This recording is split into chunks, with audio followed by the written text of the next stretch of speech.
Hello, everybody. Thank you. Welcome to Live at 5. We are here with you in the wonderful Rocky Mountains.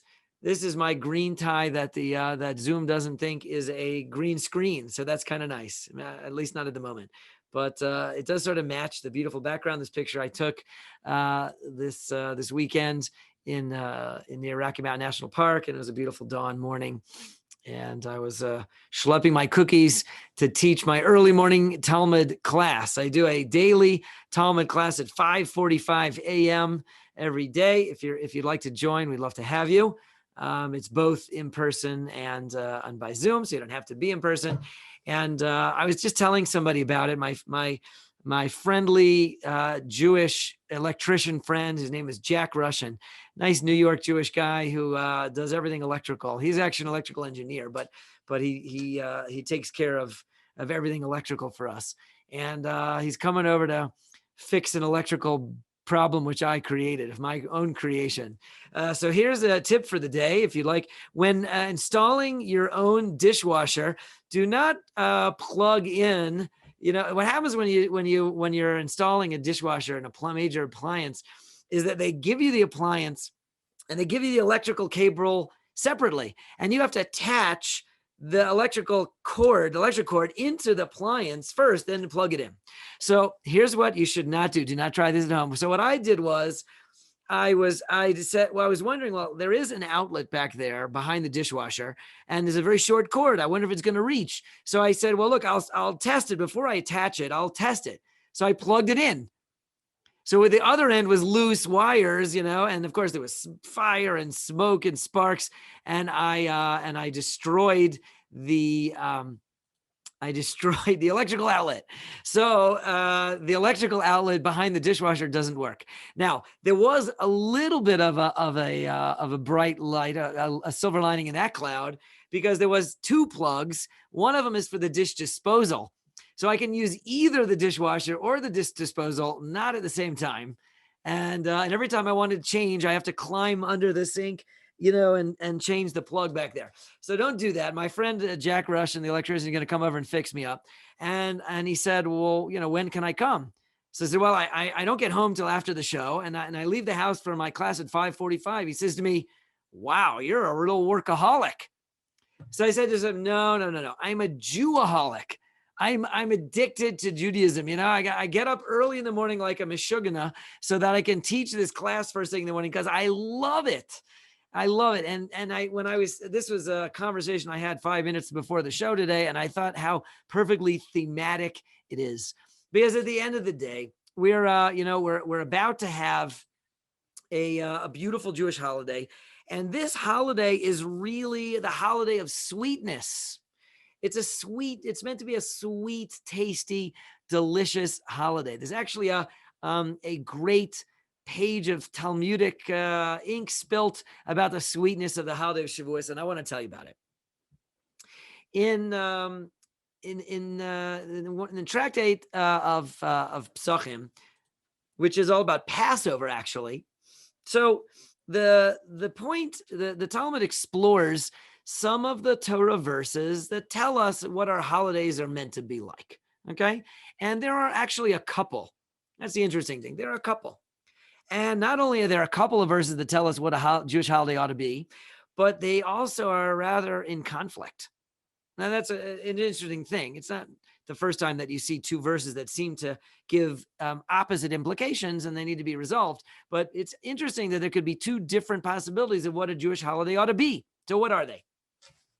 So one verse says it's going to be Chag Lashem, that a Jewish holiday is a festival for God. Now, what is a festival for God? If you had to think about what that would look like, what kind of a holiday does that seem to be? If it's a holiday for God, it's going to be very, a pure, holy day. Maybe an entire day of prayer, an entire day of fasting, or an entire day of immersed in study. It's going to be just pure, dedicated holiness. That's what one verse indicates. And there's another verse, and that is, it says Chag Lachem. It says it's going to be a holiday for you.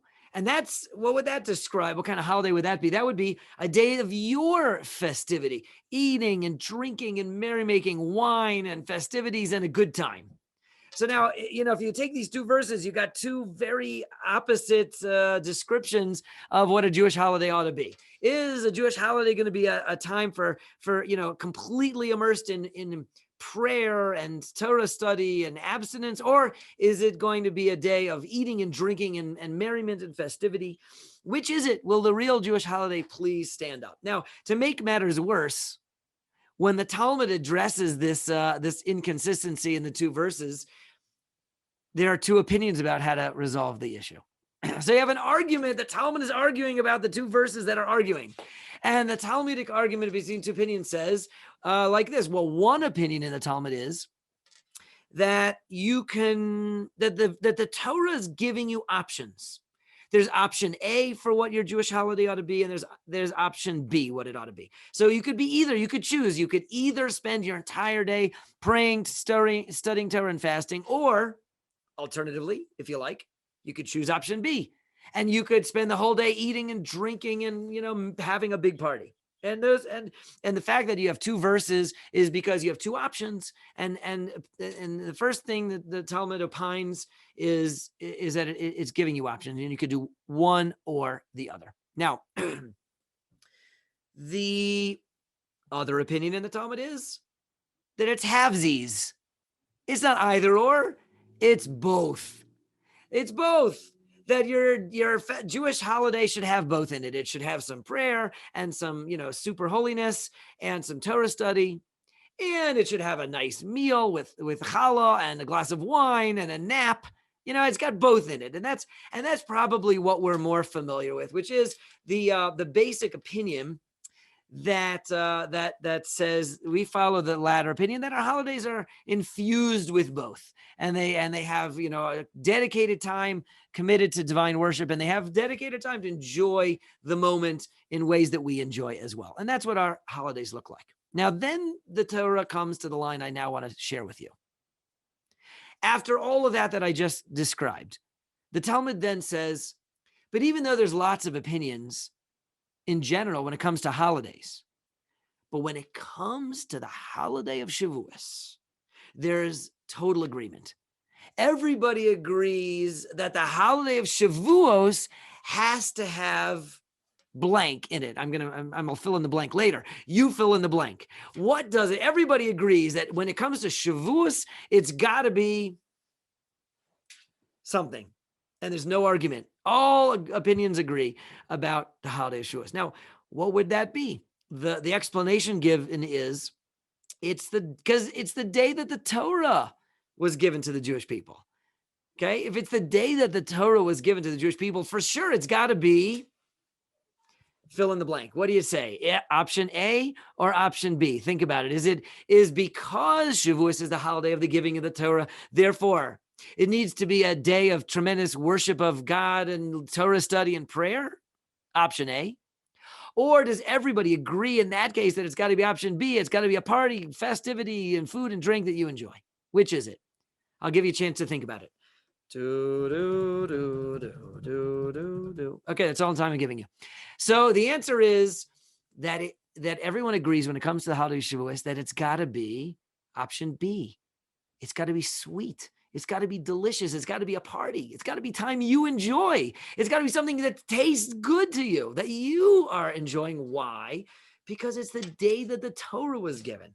It's a day of sweetness. And the way that think about this. Imagine, for example, that if you called up your if you got a call from your uncle, your long lost uncle, Uncle Mervin. Uncle Mervin calls you, and Uncle Mervin says, I have it's your birthday. I actually just got a text that it's for my birthday, and in fact, not my birthday. So I don't know why I got that text. Happy birthday. But let's say Mervin gets my birthday wrong, and he texts me and he says, I got a special birthday present for you. I'm going to be giving you $18,000. So what will your reaction be to Mervin's birthday present? You're going to tell him, Mervin, it's not my birthday. Sorry. Are you gonna sit on the floor? You're gonna say, "Oh yeah, this is terrible. I'm gonna fast all day. Mervin wants to give me $18,000. I think I'm gonna, I need to say some psalms." Or are you gonna break open a bottle of champagne and put on your best duds and go out on the town because you just got a gift of $18,000? Well, so obviously, the latter. Because when you get a gift that you're really excited about, when this is something that you're happy about, you're going to celebrate. If it's a gift that you get that's like, let's say, let's say instead it was a phone call from your student loan officer, and he says, you know what, the deferment, your deferment has been rescinded, and we're going to be applying compound back interest for the last 16 months since the beginning of the pandemic, and and that there you go. So now that you're going to sit on the floor in sackcloth, put ash on your head, and you're going to be miserable because that's not something that you want. The way that you react to the gift shows everybody, shows the world. It shows how you feel about the gift that you got. Do you mourn or do you celebrate? And so that's the question. So when it comes to regular holidays, it's a holy occasion, and you could do one or the other. You could be very solemn or you could be festive. But when it comes to Shavuos, there's no choice. It has to be a party. You have to be festive because you have to show how happy you are, how happy we are that we got the Torah. The Torah is sweet. It's a sweetness to us. It's a pleasure, and it's only for our benefit.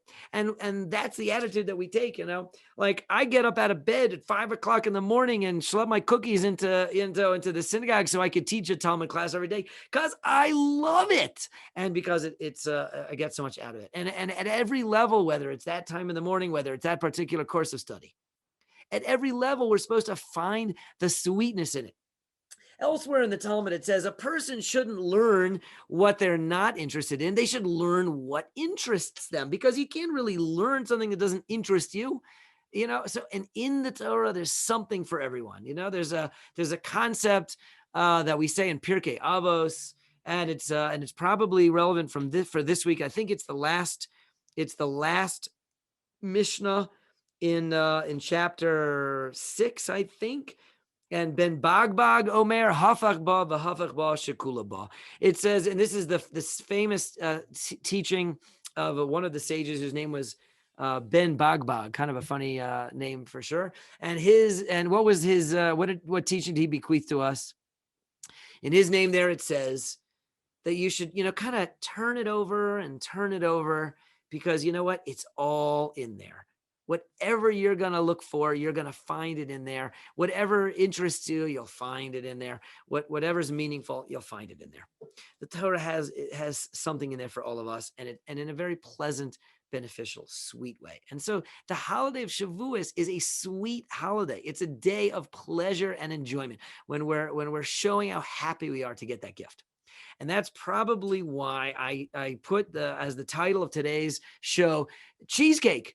Because after all, that's what Torah tastes like to me. Cheesecake, the rich, creamy sweetness of cheesecake is about as good as it gets.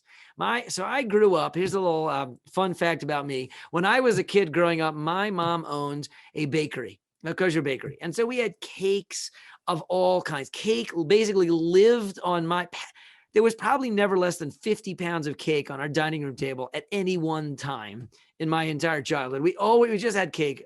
And my mom is a very talented baker, and, amongst her many talents, and she bakes delicious things. So for my birthday, I never wanted a birthday cake because that was like lunch, that was like vegetables to me. It was always there. I didn't want a cake. So we had to come up with something else, and and my mom, as bless her, was very creative, and she made something different that I wanted, like a chocolate pudding pie. Okay, but you know what? Cheesecake. Now that's another story entirely. Cake is good, but Marie Antoinette said, everybody should have cake. That's like nothing. But cheesecake. Now that is and specifically cheesecake on Shavuos, because we have this traditional idea that the food of the holiday should be dairy food. There's not all of it, but some of it. We definitely can still eat meat if we like, not together with the milk. But dairy food is a customary food to eat. So when you put together the sweetness of the day and the dairy food, so then naturally you're eating cheesecake. You could have blintzes. Okay, yeah, you can have blintzes for sure. But cheesecake is really, if you want to know personally, and what I enjoy. But everybody should make sure and have, maybe it's ice cream. There's a lot of great ice cream, kosher ice cream in Denver. It's crazy. We only have 2 kosher restaurants. We have 3 kosher ice cream places. So that just says something about Denver, Colorado. We really must like our ice cream. So you can get a little ice cream, get a little sweetness, and enjoy and celebrate the gift that is a pleasure for us, because that really is what it is. Okay, that's in a nutshell. That's really a perspective on this great holiday, with the undersold holiday, the unknown holiday, the best kept secret in Jewish holidays, Shavuos. You don't have to clean out all the leavened bread from your kitchen. You don't have to make a small room and move outside the house. You can just celebrate with a little cheesecake. I mean, there shouldn't be such a hard sell. You'd think that would not be such a hard sell. It's a very meaningful day. Also want to take a few minutes. So let's move on to the next topic in today's Live at 5, and talk a little bit about the major what's the word? The major I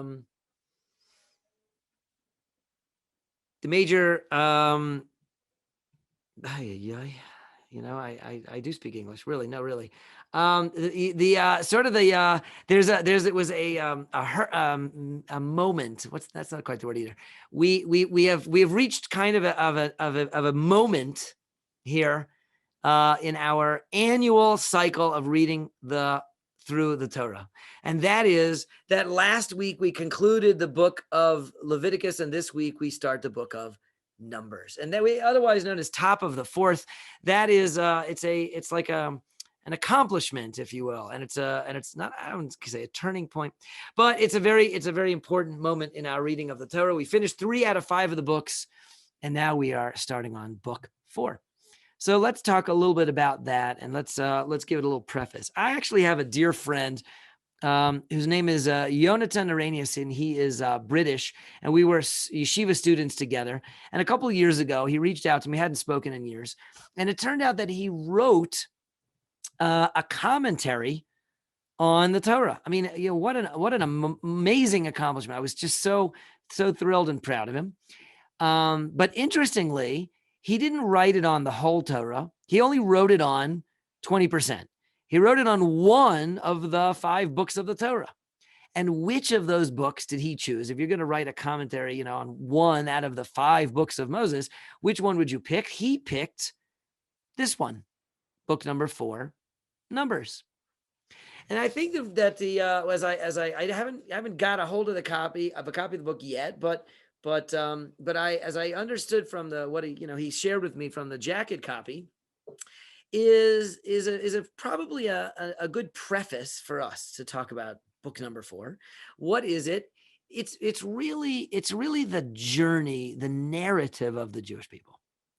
So let's start at the beginning. Book number 1. What is book number 1 after all? It's the creation of the universe. It's called Genesis. It's the book of creations, and the book, not only the creation of the universe, but of the early prehistory of the Jewish people, the lives of the forefathers. In book number 2, we have a book of the creation of the Jewish people.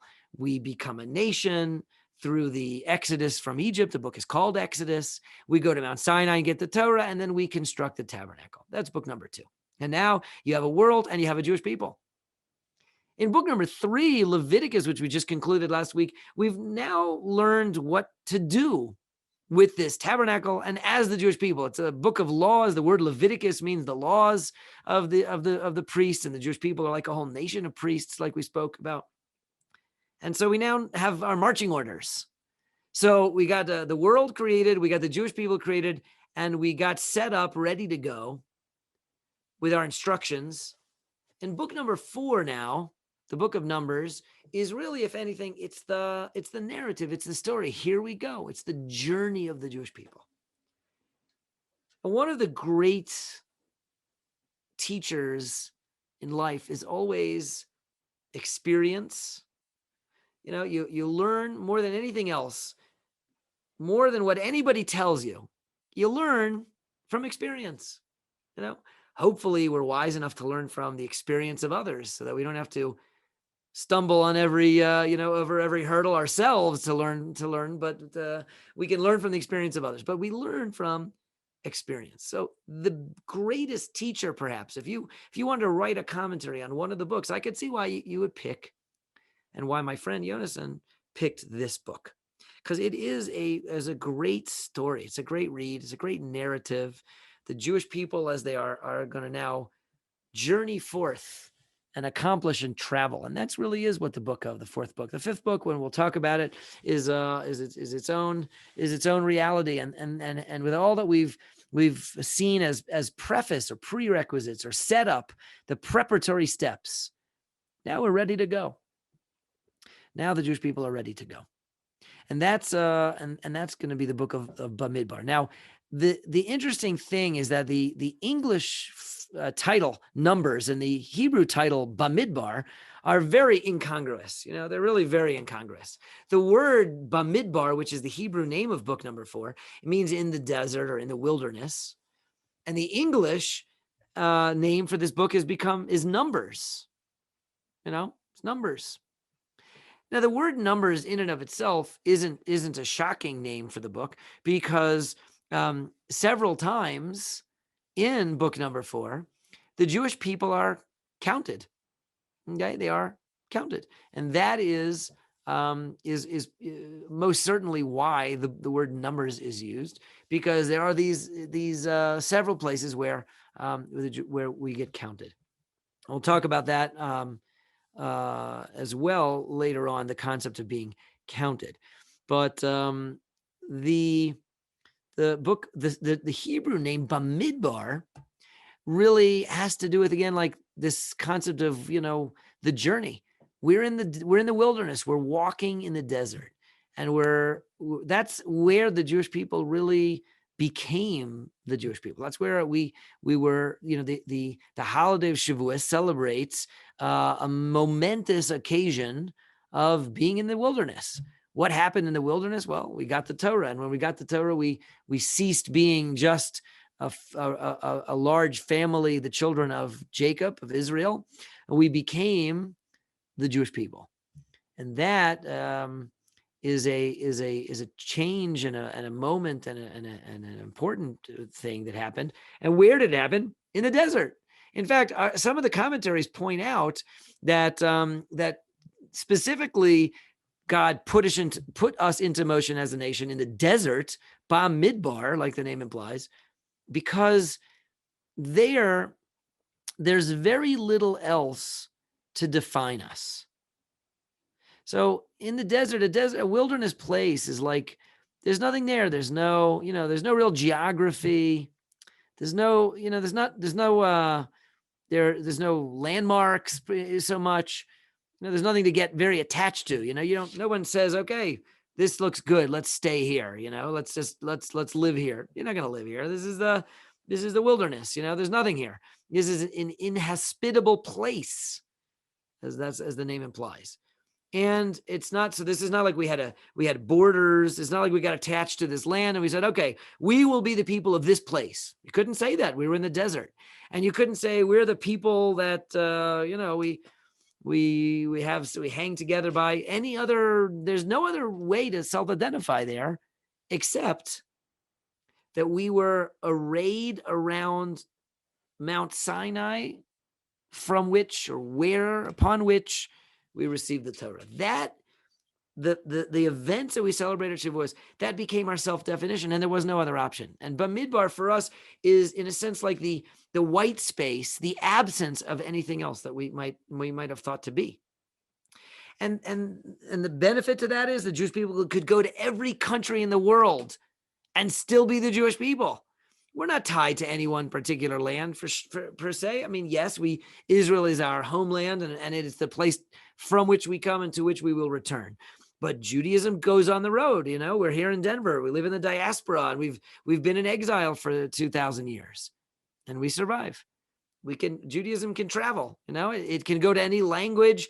It can go to any culture. It can even go to any cuisine. And that's going to sound kind of crazy because Judaism without gefilte fish is a little questionable. But really, it can go to any cuisine.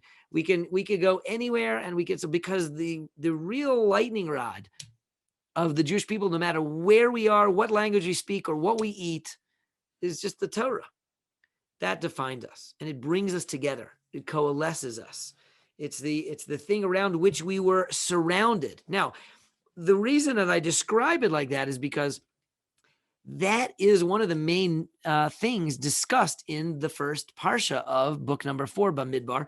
It's actually the arrangement of where everybody was in relation to each other and to Mount Sinai. A very amazing thing where, we actually said who stood where. Can you imagine what would be the point of, for thousands of years, we're still talking about who stood where on the day that the Torah was given? It seems rather odd, frankly. Why is that? Because our arrangement around, this is our center. We are in a circle, encircling, enshrining what's meaningful to us. And what's meaningful to us is that it was that day that God gave us our marching orders. He told us what's meaningful. He gave us the guidebook to life, and it's for all of us to embrace. And so we surround it on all sides. And that was really that's really the thing. There are 12 tribes, and the 12 tribes divide up into 4 camps of 3 tribes each, and they were north, south, east, and west. And then there was an inner circle, an inner ring of the Levites, the priestly tribe, if you will. And they broke up into 4 parts, the Kohanim, and 3 families. So they were also north, south, east, west. And then in the very inner circle was the tabernacle itself. Later, after, they were initially arrayed around Mount Sinai. And then afterwards, they were arrayed that same way around the tabernacle. And it's interesting. The name for these camps are degulim. Okay, Hebrew word of the day is the word degel, which means flag. A degel is a flag, and the degulim is plural for flags. And each one of these was like a little camp, and they had their flag. There's a fascinating medrash that says that when the angels in heaven look down at the Jewish people, are so arrayed so beautifully, and they saw their flags, every tribe had a flag, every camp of 3 tribes had a flag, the angels were jealous that they also desired and longed to have that.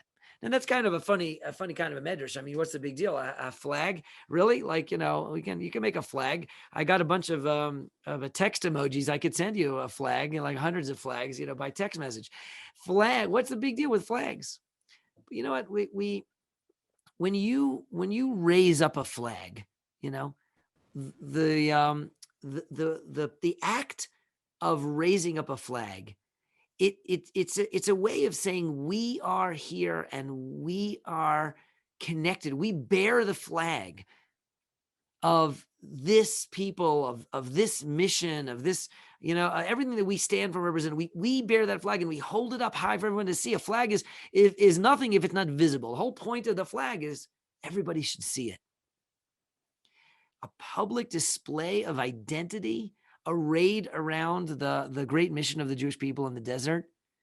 That's something that even the angels are jealous of.